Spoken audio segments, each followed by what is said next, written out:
अस्सलाम वालेकुम। आज की वीडियो में हम बात करेंगे कि और कौन से लोग हैं जो आपकी टीम के अंदर हो सकते हैं और आपकी टीम की हेल्प आउट कर सकते हैं डिजिटल फोरेंसिक्स के अंदर। पहले हमने कोर टीम मेंबर्स देखे थे। आज की वीडियो में हम जो है थोड़ा सा डिस्कस करेंगे कि और कौन से पर्सन हो सकते हैं। सो बेसिकली और लोगों के बारे में अगर बात करें तो सबसे पहले आपके पास अटॉर्नी होगा। अटॉर्नी को हम लॉयर भी कहते हैं एंड दिस लॉयर इज़ कि ये आपको मदद करेगा कोर्ट के केसेस के बारे में। लीगल है, आपको गाइडेंस देगा पॉलिसीज़ को जो लीगल तौर के ऊपर कोर्ट ऑफ लॉ के साथ कम्युनिकेशन करना, और ये सारी चीज़ें ये पर्सन कर होगा।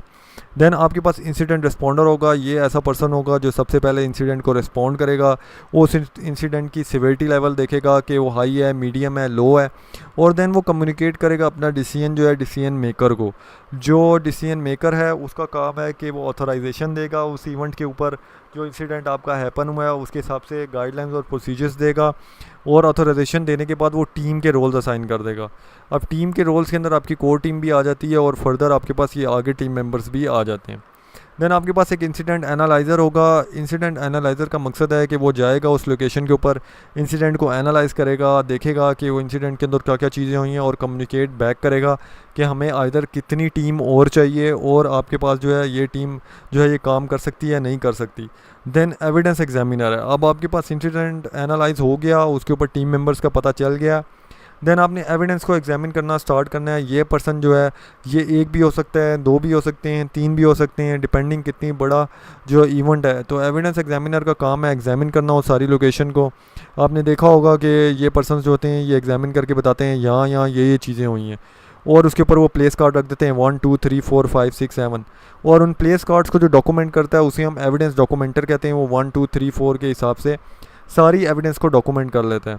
अब एविडेंस के अंदर हम ये भी देख सकते हैं कि क्रिमिनल नेचर की भी एविडेंस हो सकती है, प्लस सिविल नेचर की भी हो सकती है। नेटवर्क की बात करेंगे तो आपके पास डिफरेंट एविडेंस डॉक्यूमेंटर होगा, वो डिफरेंट तरीके से करेगा।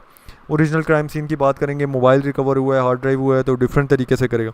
तो बेसिकली काम आपके डिफरेंट हैं। देन आपके पास एविडेंस मैनेजर हो सकता है जो आपका मैनेज करेगा एविडेंस को, जो चीज़ें बाकी टीम मेंबर से आ रही हैं उनको वो एक ओवरऑल शेप दे रहा होगा।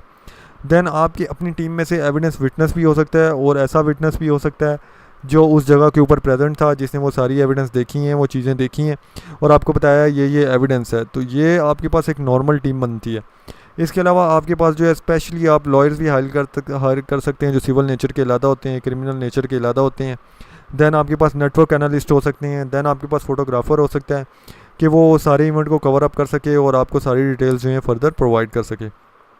तो इस वीडियो में हमने देखा कि और कौन सा पर्सन इन्वॉल्व हो सकता है आपकी टीम के अंदर, और आप इसके अलावा भी और टीम मेंबर्स डिपेंडिंग आपकी नीड है उसके ऊपर आप इसके अंदर अपनी टीम में इन्वॉल्व कर सकते हैं।